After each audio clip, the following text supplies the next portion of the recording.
Inilah baju bangku, potret kota kecil yang kini dilupakan. Banyak hal yang ingin aku ulas dan aku ceritakan tentang daerah kecil yang menjadi tempatku bernaung saat ini. Baju Bang adalah tempat yang menyimpan begitu banyak sejarah, perjalanan tentang sebuah perjuangan, hingga pada akhirnya Baju Bang mulai dilupakan. Bajubang adalah nama sebuah kecamatan di Kabupaten Batanghari, Provinsi Jambi. Berada cukup jauh dari pusat kota, jauh dari keramaian dan hiruk-pikuk perkotaan. Kurang lebih kami harus menempuh jarak 60 km dari kota Jambi dan berjarak kurang lebih 20 km dari Muara Bulian. Mungkin saat ini tak banyak orang dari daerah luar yang tahu tentang keberadaan Bajubang, karena perlahan Baju Bang mulai dilupakan oleh banyak orang. Padahal dulunya, puluhan tahun yang lalu, Baju Bang menjadi tempat yang begitu didambakan oleh banyak orang. Sebuah desa kecil yang telah ada bahkan sejak zaman penjajahan Belanda, yang kini meninggalkan begitu banyak peninggalan bersejarah. Seperti adanya lapangan tembak, lubang Jepang, sumur tua, serta bangunan-bangunan yang bergaya klasik khas orang Belanda. Nah, salah satunya ini adalah Gua Jepang.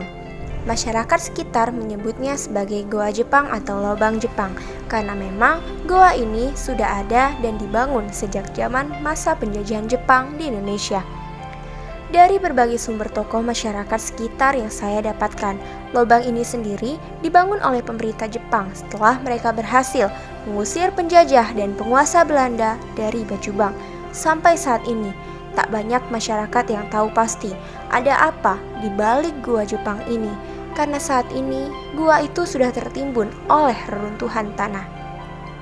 Dulunya daerah Bajubang ini sangat dikenal oleh masyarakat luas. Lokasi yang dulunya terkenal sebagai daerah yang kaya akan sumber daya alam dan minyak bumi. Pertamina yang kita kenal sebagai satu-satunya perusahaan yang mengelola minyak bumi dan gas alam secara legal pernah menapakkan kakinya di sini. Bahkan Pertamina pernah mengalami kejayaannya di Bajubang. Jauh sebelum Pertamina menampakkan kakinya di sini, pengeboran dan produksi minyak bumi sudah ada dan sudah beroperasi sejak zaman penjajahan Belanda. Sejarah mencatat pada tahun 1922 saat pengeboran minyak di Jambi tidak lagi dikelola oleh Perusahaan Minyak Republik Indonesia atau PMIRI, dan saat itulah pengeboran minyak di Jambi dipegang oleh Enveniam dari pihak Belanda. Tahun 1928, daerah Bajubang, Niam berhasil mendapatkan sumber minyak bumi terbaik dan terbesar pada masanya di Bajubang. Dan pada saat itulah Bajubang masuk kategori kota, perusahaan, atau kota minyak. Daerah ini dulunya hanyalah kampung kecil yang kemudian berubah drastis setelah adanya penemuan minyak dan pengeboran. Bajubang berubah menjadi kota kecil yang dibangun oleh Enveniam. Di Bajubang dibangun begitu banyak fasilitas untuk keperluan pekerja minyak, mulai dari perumahan, rumah sakit, tempat ibadah, fasilitas pendidikan, serta tempat hiburan terbangun dengan megah di sini. Salah satu bangunan termegah yang terbangun di sini adalah Bioskop Batanghari. Bioskop Batanghari merupakan bioskop pertama yang dibangun di Provinsi Jambi pada masanya. Dulunya, masyarakat sekitar berbondong-bondong untuk menonton film layar lebar di bioskop ini. Namun beberapa tahun silam, bangunan tua yang menjadi saksi bisu akan kejayaan Bajubang pada masanya kini sudah habis dilahap oleh si jago merah yang hanya menyisakan material-material yang hangus terbakar.